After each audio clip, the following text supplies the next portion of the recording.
You're watching BBN Tonight, presented by UK Healthcare. Yeah, any and every coach would want a player like Asia Thigpen on their team. She will give every player on this roster a reason to compete. I'm not going to bet against Asia Thigpen to be playing for us.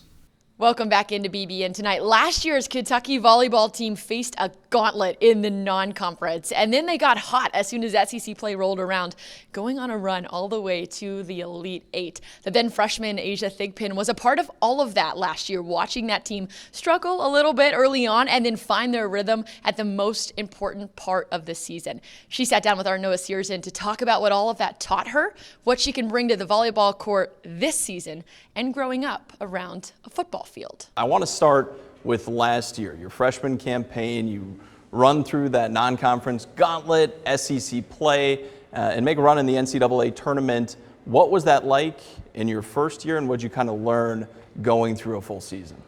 Yeah, I feel like I really tried to prepare in high school, but there's not a lot that you can really prepare when it comes to pressure and big moments like that when you're playing with older girls. I think the biggest thing that I learned was definitely like leadership roles and kind of what that leadership looks like, especially when games are tough. You know, we're in those fifth sets, especially when SEC championship is on the line. So I think that was a huge takeaway, is kind of like what does that leadership look, especially when like big games are on the line and we're in the tournament.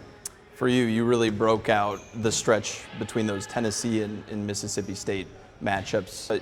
That was kind of sandwiched by two injuries. What was it like going through your first season, having really good moments, but then being thwarted by this nagging knee injury? Yeah, I think after the first one, I was just very scared. Like kind of that motion of turning the knee in, especially when I'm passing and playing defense, I think that really kind of tripped me up a lot. So it was always kind of in the back of my mind. And I guess when you're in the fall, you don't have a ton of time to really recover and give your knees the time that it needs to rest. And so I think after the second one, maybe after the first one, I had a lot more gratitude for just like playing and practicing.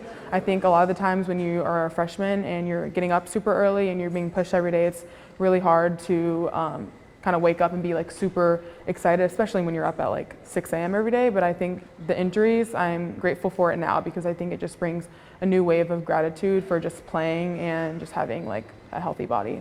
And that perspective is amazing out of a sophomore to have the gratitude now. But how did you get through that experience in the moment? Because it had to have been so hard knowing that you just wanted to be out there playing with your team. Yeah, I would definitely just say the people. Katie Poole, shout out to her. She is awesome. She's our athletic trainer. She just pours into us and our coaches, our teammates, and then just people with academics. They just always do a really good job of putting us in positions to be successful, whether that I'm playing, whether I'm injured or I'm starting. There's just always those people that are going to back me up. And you come from a sporting background. Your dad was actually a longtime coordinator at North Carolina, played linebacker. Did you ever have to lace up the cleats, throw on a helmet? Yeah, I did.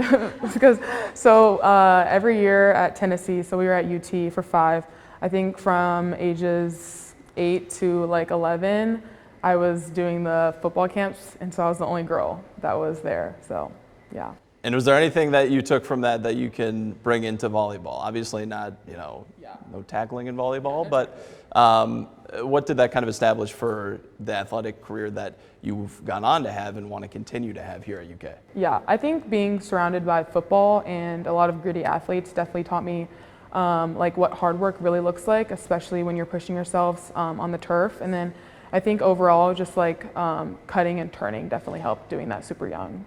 And one really cool thing about this year's schedule, before you're talking about regular season championships, SEC tournament championships, a national championship, you've got some really tough tests in some awesome environments, playing Nebraska and Nashville and flying out to Texas. What's it like seeing volleyball on that sort of a stage? And did you imagine that being a possibility when you were just a little girl learning the sport? Yeah, I think it's super good for us last year.